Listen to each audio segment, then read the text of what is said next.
கரூரில் விஜய் பேசிக் கொண்டிருந்த போது பலர் மயங்கி விழுவதும் அவர்களுக்கு சிபிஆர் சிகிச்சை அளிப்பதும் குறித்து தற்போது புதிய வீடியோ ஒன்று வெளியாகி உள்ளது. இது பற்றி இந்த பதிவில் விரிவாக பார்க்கலாம்.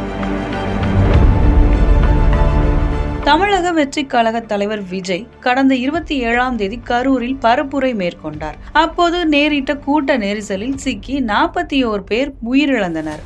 இதில் 110 பேர் படுகாயமடைந்து மருத்துவமனையில் சிகிச்சை பெற்று வருகின்றனர். இது தமிழகத்தையே பெரும் சோகத்தில் ஆழ்த்தியது. இதனைத் தொடர்ந்து விஜய் கரூரில் பாதிக்கப்பட்டவர்களை நேரில் சந்திக்காமல் நேராக சென்னைக்கு திரும்பி வந்தது பெரும் விவாதத்தை ஏற்படுத்தியது.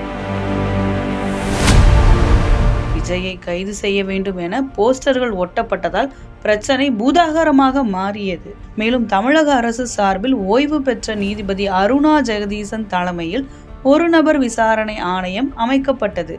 அதேபோல் மத்திய அரசு சார்பில் நாடாளுமன்ற உறுப்பினர் ஹேமா மாலினி தலைமையில் 7 பேர் கொண்ட குழு விசாரணைக்காக அமைக்கப்பட்டது. இந்நிலையில்தான் தனது பிரச்சாரத்தில் 41 பேர் உயிரிழந்த சம்பவம் குறித்தும் தனது கட்சி நிர்வாகிகள் மற்றும் தொண்டர்கள் கைதானது குறித்தும் விஜய் வீடியோ வெளியிட்டார். சிஎம் சார், உங்களுக்கு ஏதாவது இந்த பழி வாங்கணும் அப்படின்ற எண்ணம் ஏதாவது இருந்துச்சுன்னா என்ன வேணாலும் பண்ணுங்க. அவங்க மேலே கை வைக்காதீங்க.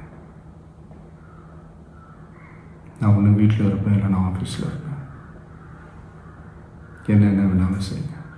மேலும் அந்த வீடியோ குறித்து அரசியல் தலைவர்கள், அரசியல் விமர்சகர்கள் என பலரும் விமர்சனங்களை அள்ளி வீசினர். கரூரில் விஜய் சுமார் 7 மணி அளவில் வேலுச்சாமிபுரத்திற்கு வந்து பேச ஆரம்பித்தார். அப்போது அந்த நேரத்தில் கூட்ட நெரிசலில் மயங்கி விழுந்த ஒருவரை அருகில் இருந்தவர்கள் தரையில் படுக்க வைத்து சிபிஆர் செய்து அவர் உயிரை காப்பாற்ற முயற்சி செய்தனர். இந்த காட்சிகள் தற்போது வெளியாகி அனைவர் மத்தியிலும் அதிர்ச்சியை ஏற்படுத்தியுள்ளது.